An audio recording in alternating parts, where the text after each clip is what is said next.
Viral penampakan galian 3 meter tambang batubara di Kalimantan. Sebuah video yang diunggah oleh seorang netizen memperlihatkan aktivitas tambang galian batubara di wilayah Kalimantan. Video itu kemudian diunggah ulang beberapa akun media sosial termasuk Instagram @bukukiri, Jumat 9 Januari 2026. Video tersebut kemudian viral dan menuai beragam tanggapan dari warganet. Dalam tayangan itu, batu bara terlihat muncul setelah tanah digali dengan kedalaman sekitar 3 meter. Kondisi tersebut menunjukkan keberadaan lapisan batu bara atau seam yang tergolong dangkal dengan lapisan penutup yang relatif tipis. Secara geologi, karakteristik seperti ini memungkinkan batu bara dapat ditemukan dengan cepat. Dalam praktik pertambangan, lapisan batu bara yang dangkal biasanya berkaitan dengan rasio kupas yang rendah, sehingga proses penambangan dapat dilakukan lebih mudah dan efisien. Namun alih-alih menuai pujian, video tersebut justru memicu keprihatinan di kalangan netizen.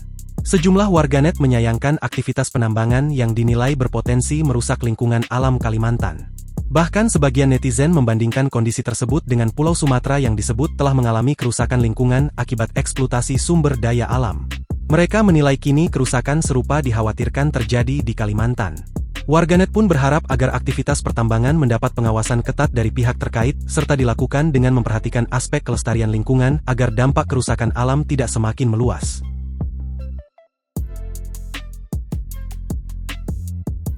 Download Tribun X sekarang, menghadirkan lokal menjadi Indonesia.